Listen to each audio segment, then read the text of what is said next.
What is up, guys and gals? Welcome back to Stan's Witch. Today we're going to be playing some more Anime Dimensions. The other day, I think it was yesterday actually, I put out a video covering the update notes, but today I'm going to be going over some tips and tricks that I use while I play. And, full disclosure, I'm not the best player in the world. I'm not over here on the leaderboards having the highest level character, but I'm going to share with you a few things that, help me out and have helped me get this far in the game so far. I've only been playing for about a week or two of that, and I'm already high enough level to play all the levels. So yeah, trying to get into a game. I was waiting in this game, but everybody left. So let's see if I can create a game real quick and we get some people in it and start. We don't need people in it, but having people in my lobby when we start this can kind of help me demonstrate one of the things I like to practice or do whenever I'm playing. So we'll wait here a little bit, and yeah, I am going to go over one quick thing, and that's my assists. They just added assists to the game. I covered that in my update video, but I like having Reku and Tanjiro as my assists because they both attack in an area and they're pretty what's it called? Instant abilities. Like, you press it and it starts immediately. You don't really have to aim it much because they attack in a huge area, and they both slow the enemies, so it's super helpful in these areas where these guys move around. So when they're chasing you, like I'll use it right now, they slow down, and so that's really helpful. Another thing that hopefully we'll see later on and then I'll be able to show off with playing with another person is the fact of you want to zoom out. You'll see, especially when you get into boss fights, when they're using very, large abilities that cover a huge area of the map, you definitely want to zoom out so you can see kind of the attacks of all the dudes. When they have those little red areas in front of them, at least all the range guys. The melee guys don't show or don't have that little red path that shows up, so being able to see those ranged guys' attack paths is super important. It's something you want to be able to see, so zooming out definitely helps. Also, as you may notice, I have my shift locked on, so wherever I'm aiming my mouse, my character goes, and that helps a lot. And so when I don't have this on, I don't have to, I don't have to pay as much attention to which way my character is facing, because with this way, my character's already facing the direction my camera is facing, so that helps me not have to worry about not aiming in the right direction and missing my shots. So having shift locked on definitely helps, and zooming out definitely helps a lot with just being able to have accurate attacks and not missing anything. You're not worrying about missing.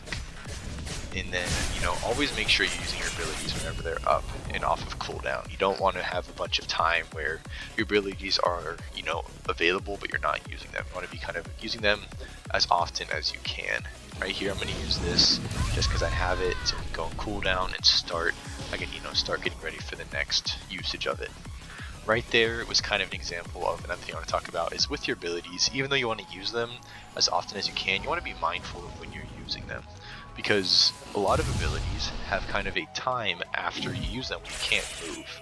So you want to make sure you're not caught in a spot where you just use an ability, maybe like a dash, and you got caught into a spot where, like right here, maybe there would have been like an attack area, like a red attack area, and I would have dashed into it, and I would have been in that kind of moment where I couldn't move. You don't want to be stuck in that. You want to be moving when you know an attack's about to come up. So that kind of plays into another part is make sure you know attack patterns, not just of bosses, but also of kind of the regular guys as well. It's not as important for just, the regular mobs because, I don't know, it's a lot easier to learn them, and they're very predictable. They have very small skills, kind of, not sets, well yeah, very small skill sets. You want to be just very knowledgeable of boss attacks. You're going to be on each dimension for quite a while, so you have plenty of time to learn them, but learn them fast, learn them quickly, and it'll make your progress through each dimension a lot faster and a lot more painless. So I didn't really dodge out of that, even though I could have, and right now I'm not playing smart, but yeah, use your ult as much as you can, and make sure you're using good, or make sure you have good usage of it. I died right there because, like I was talking about earlier, I couldn't move immediately after finishing up that attack, so I got caught in that finger bearer's attack.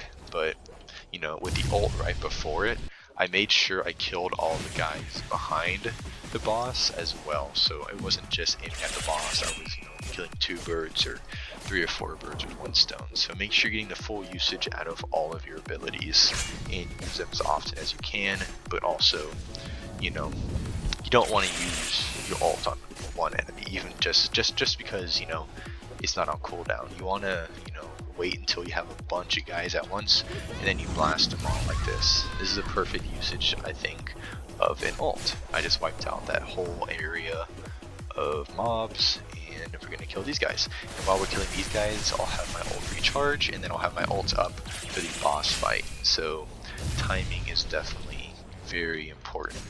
So keep that in mind. I'm gonna go over here so I can kind of get these guys on me. We're gonna kite all of these guys around and make good use of that flying slash. I think that's what it's called. Also, another thing, don't be afraid to use your basic to finish guys off, especially guys like that finger bearer who just by himself and had, you know, 1500 HP. I can kill him in, you know, 3-4 hits. So yeah, this guy, the King of Curses, is the final boss for the 3rd dimension, the cursed dimension, and he's pretty easy. He's probably one of the harder boss fights just because he leaves behind these little fire things with that one attack he just did, that if you sit in them you constantly take damage. This attack right here, these little fire things, all unshift lock real quick just to show you, you know, the paths right there. You don't want to be caught in those, wherever he shoots right there, that fire arrow, because that will do constant damage to you, and as you can see, it's not, you know, forgiving. Also, that crisscross attack, I kind of want to call it the chess attack just because, you know, that's what the crisscross reminds me of, is very easy to, you know, dodge, but you don't want to be using an ability right beforehand, at least since you can't dodge out of it. So that's, you know, knowing the timing and using correct timing so that you're not in the wrong place at the wrong time, like right there. That's a great example of using the wrong timing. So yeah. This is pretty easy to dodge. These red circles take quite a while to fill up, so you don't really even need to use your dash some of the time. Right there I'm going to use it. I kind of needed to. Instead of, you know, using my abilities immediately, I'm going to wait for him to attack, and then I'm going to use mine so I don't get killed while I'm using them, because my teammate keeps dying. And even though my teammate has 8 levels on me, I almost am dealing 200,000 more damage than him.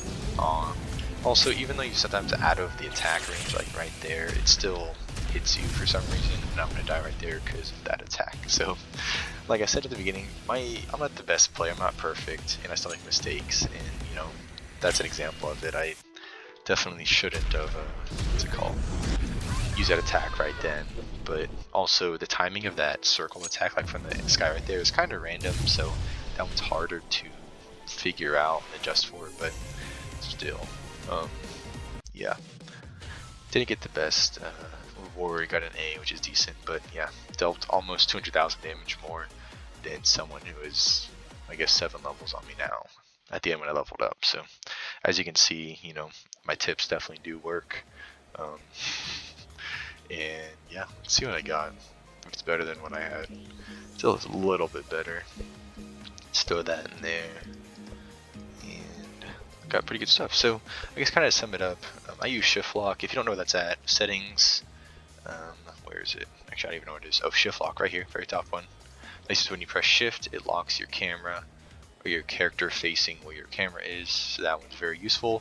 Zoom out, you couldn't see it as much in that fight, but zooming out, especially when people use their ults that are like huge circles around you and huge bombs, you want to be able to see who's attacking, what's attacking, where the attack is coming from. So zooming out can definitely help whenever you have you know, a lot of people in your lobby and it's hard to see stuff. And then you know, be mindful of when you're using abilities, but don't wait too long between abilities. So be very efficient in how you use them. Don't wait too long, don't wait too little. Be efficient. Don't waste a bunch of abilities on one single mob, you know, make sure you're trying to hit more than one. And don't be afraid to use basic attacks to finish them off when need be. And, you know, just learn attack patterns from mobs and especially bosses, because, you know, you can be killing those same mobs and bosses over and over until you go to the next dimension. And, you know, make sure you're using your assists, your E and your R that, you know, were just added, but make sure you're using them and find good ones. Like I said, I use Reku and Tanjiro just because they both slow down and hit in a wide area. So yeah, find good assists that can help you even more. And also, I guess this is a more niche thing, try to get these upgrades because they do help a lot as far as giving you extra bonuses, and I guess try to collect more guys over time and to really get these bonuses as well. So I guess that's enough tips and tricks. I can't really think of any more. So for now, hopefully y'all enjoyed that video, and as usual, I'll catch y'all next time, so peace out.